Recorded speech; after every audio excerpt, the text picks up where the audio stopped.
제2차 밴쿠버 태극기 대회를 오는 6월 23일 토요일에 개최합니다. 이번에는 제68주년 기념 6.25 기념으로 우리가 반공 밴쿠버 태극기 대회를 개최합니다.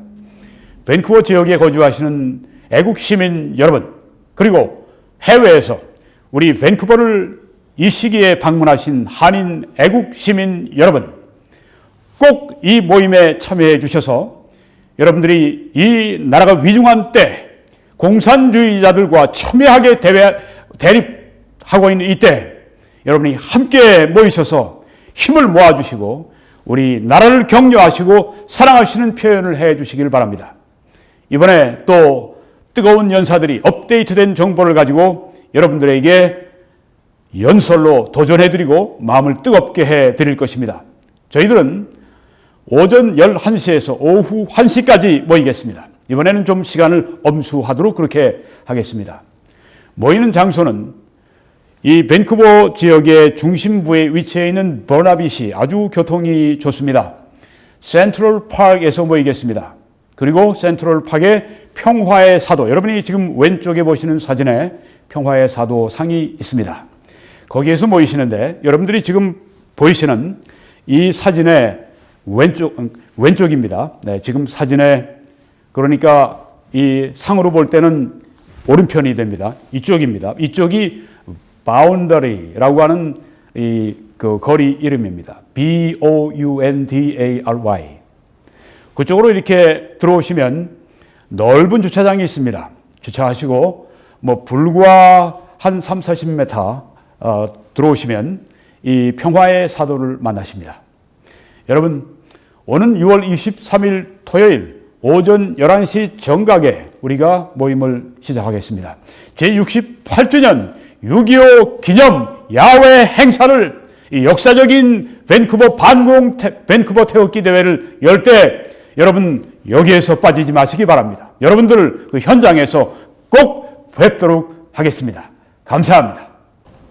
안녕하십니까. 오늘은 미북 정상회담 추진 전보다 지금이 더 전쟁 위험이 높다. MSNBC 뉴스 보도. 이런 제목으로 말씀을 드리겠습니다. 이 뉴스는 게재가 된 지 아직 8시간이 채 되지 않았습니다. 최근 소식입니다. 그 기사를 제가 인용하겠습니다. 제가 거의 문자적으로 번역을 했습니다. 최근 북한에 대해 트럼프의 톤이 부드러워진 것은 김정은과의 정상회담에 어떤 의미를 부여하는가? 이게 제목입니다. 6월 6일자입니다. 최근 평양에 대한 워싱턴의 어조가 낮아진 접근 방법, 톤 다운 어프로치 때문에 많은 사람들은 다음 주에 있을 회담에서 트럼프 대통령이 여전히 김정은을 압박할 것인지 아닌지를 물어보고 있다. 지난주 미국 대통령은 그 이전의 유혹으로부터 방향을 크게 틀며 즉각적인 비핵화를 위한 기대를 억제해 버렸다. 그러나 기나긴 비무장 과정은 여러 위협을 제기한다고 전문가들은 경고한다. 즉각적인 비핵화는 평양과의 핵 외교에 있어서 워싱턴의 고정된 목표였다. 그러나 지금은 이 점에 있어서 트럼프 대통령이 주목할 만하게 그의 톤을 약화시켰다. 많은 사람들은 트럼프가 다음 주에 여전히 북한의 김정은을 압박할 것인지에 관해 궁금해하고 있다. 6월 12일의 정상회담을 취소한 후에 8일 만인 지난 금요일에 트럼프는 2판 4판의 만남, 하이 스테이크스, 아주 매우 중요한 만남이 원위치로 돌아왔음을 확증했고 비핵화에 대한 어떤 종류의 거래도 많은 만남을 유한다는 것을 시사했다. 트럼프는 기자들에게 다음과 같이 말했다. 우리는 6월 12일에 회담장에 들어가서 무언가의 서명을 하지 않을 것이다. 우리는 과정을 시작할 것이다. 이전에 트럼프는 은둔 정권, 즉 북한의 은둔 정권이 무기고를 완전하고 검증 가능하며 불가역적인 방법으로 CBID, 그걸 말하는 것이죠. 그 방법으로 포기할 것을 주장했다. 따라서 이것은 트럼프의 극적인 방향 전환이다. 금주에 유라시아 그룹 정치 자문 회사, 이 유라시아 그룹은 political risk, 정치적인 위험, 이것을 전문적으로 연구하고 또 자문해주는 세계에서 제일 큰 회사로 알려져 있습니다. 아마 여기에는 뭐 투자하는 사람들도 아주 뭐 천문학적인 그런 액수로 투자하는 사람들도 많이 이용하는 그런 기관일 것이라 확신합니다. 그러니까 그렇게 어마어마한 돈을 투자하고 할 때 그 필요한 이 지식들 이런 것들을 얻기 위해서 이 그룹을 이용하니까 매우 뛰어난 사람들이 여기에서 이 자문회사에서 일을 하고 있으리라 상상할 수 있습니다. 그 분석가들은 다음과 같이 말했다. 대통령의 덜 강경한 입장으로의 변화는 트럼프가 싱가포르에서 김정은이 완전하고 검증 가능하며 불가역적인 비핵화를 짧은 시간 동안에 이행하도록 김정은으로부터 분명한 약속을 이끌어내는 일을 위해 압박하지 않을 것이라는 추정을 부채질했다. 트럼프는 또한 그의 북한에 대한 오랜 정책의 주춧돌이었던 엄격한 제재, 외교 행위와 군사적 위협으로 구성된 정책인 최대의 압박, maximum pressure라는 용어를 사용하는 것으로부터 후퇴했다. 더 이상 이 용어를 쓰지 않겠다고 말한 것입니다. 그래서 많은 사람들의 우려를 자아냈습니다. 그래서 미국의 민주당에서는 소위 한국의 좌파로 분류할 수가 있는데 이 상원의 의원들이 연대해서 북 핵이 폐기되기 전까지는 최대의 압박을 제재를 계속해야 된다. 이렇게 대통령에게 특별한 서신을 보낸 것을 우리가 알 수 있습니다. 여기서 보는 것처럼 미국의 소위 좌파, 리버럴들이 한국의 좌파와 얼마나 이 국제 정세를 보는 눈이 또 북한을 바라보는 눈이 북핵을 또한 다루는 이런 면에서 얼마나 다른지를 보여주고 있습니다. 한국의 좌파는 진짜 상식이 없습니다. 그들은 정말 이 참된 팩트, 이 사실에 대해서 눈이 감겨 있습니다. 성경에 눈이 먼 사람이 다른 눈 먼 사람을 인도하면 둘 다 구덩이에 빠진다는 그 말씀이 있는데 지금 한국의 좌파가 안보면에서 바로 그러하다고 하는 것입니다. 트럼프는 지난 6월 1일 다음과 같이 말했다. 우리는 잘 지내고 있다. 북한과 미국이 잘 지내고 있다. 그런 이야기입니다. 따라서 최대의 압박을 논할 기제가 아니다. 굉장히 톤 다운된 걸 볼 수 있습니다. 핵무기를 반대하는 공재단인 Public Foundation, Plowshares 기금의 정책 디렉터인 톰 콜리나에 의하면 트럼프 대통령은 지금 상황의 실제를 인식하고 있는 것이다. Reality, 아주 실제를 인식하고 있는 중이다. 트럼프는 여전히 비핵화를 밀고 있는데 이는 당연한 것이다. 그러나 지금은 비핵화가 얼마나 오래 걸릴지에 관해 더 현실적인 기대를 가지고 있다. 북한이 핵실험이나 미사일 시험을 하지 않는 동안에는 서두를 필요가 없다. 네, 뭐 천천히 가도 된다고 그렇게 며칠 전에 트럼프 대통령이 이야기를 했는데 그 이유를 여기서 지금 말을 해주고 있습니다. 북한이 핵실험하거나 미사일 실험하지 않는 동안에는 서두를 필요가 없다고 그렇게 판단했기 때문에 그런 말이 나왔다고 하는 것입니다. 트럼프의 새로운 신중한 접근 방법은 현재로서는 김정은 정권의 선호, 김정은 정권이 선호하는 것, 또 그것과 더 일치하는 것으로 보인다. 김정은 정권은 제재 완화와 안전 보장과 같은 양보를 동반한 미묘하고 기나긴 비핵화 과정을 원한다. 유라시아 그룹의 분석가들에 의하면 6월 12일의 정상회담은 특정한 딜을, 특정한 거래를 산출하기보다는 김정은이 핵 역량, nuclear capabilities, 핵 역량의 전부가 분명히 아닌 일부를 포기하는, 그러니까 핵 폐기를 다 하는 게 아니라 결코 다 한다고 하는 게 아닙니다. 분명히 다 한다고 하지 않는 일부만을 포기하는 북한의 비핵화를 향해, 그러니까 북한이 이 전체 핵을 폐기할 것이 아니라 분명히 부분적으로만 핵을 폐기할 것이다. 이렇게 보는 것입니다.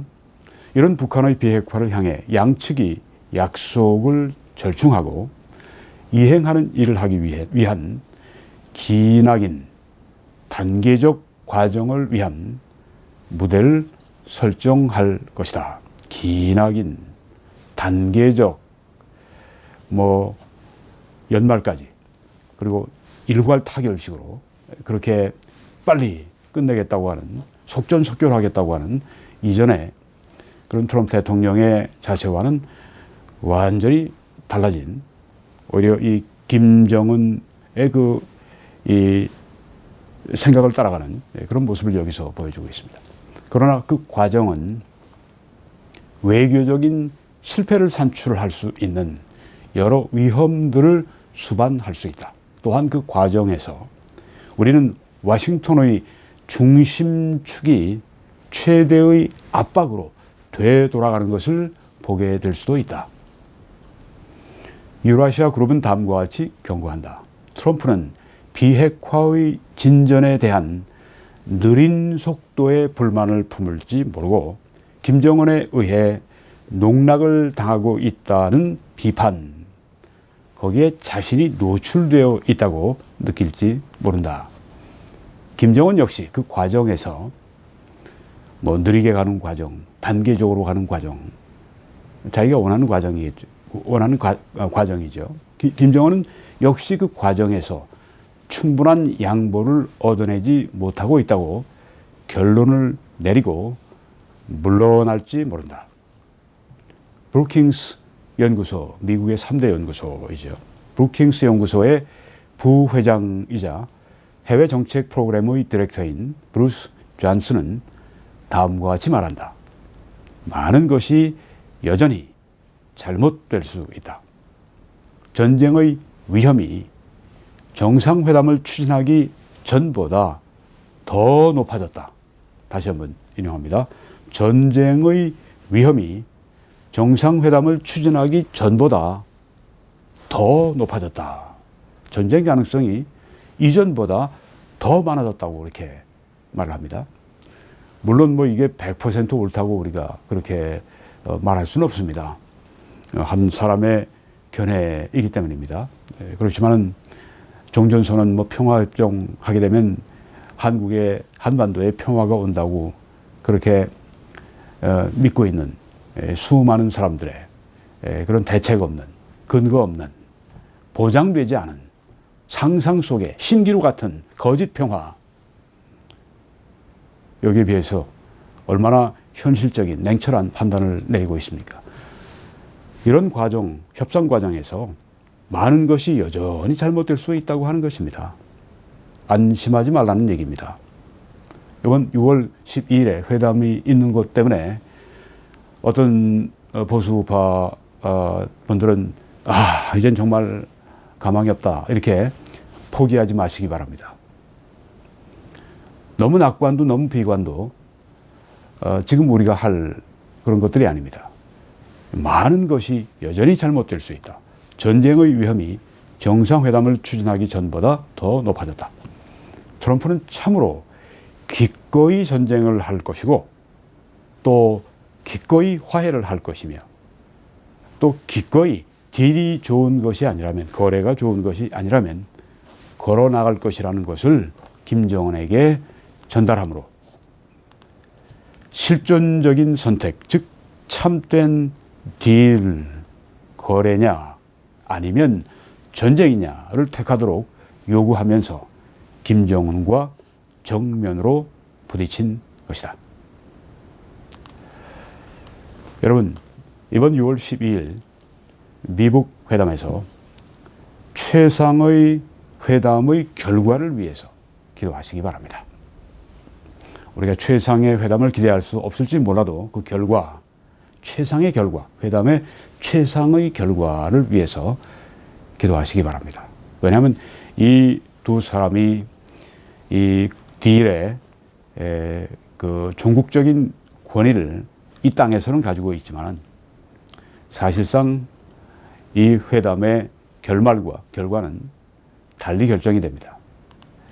성경의 에베소 1장에 보면 모든 일을 그의 뜻대로 결정대로 모든 일을 그의 뜻의 결정대로 일하시는 이 하나님을 그렇게 말씀합니다. 모든 일이 6월 12일에 미북 정상회담도 하나님의 뜻의 결정대로 일하신다고 말씀을 했습니다. 시편 115편에도 오직 우리 하나님은 하늘에 계셔서 원하시는 모든 것을 행하시나이다.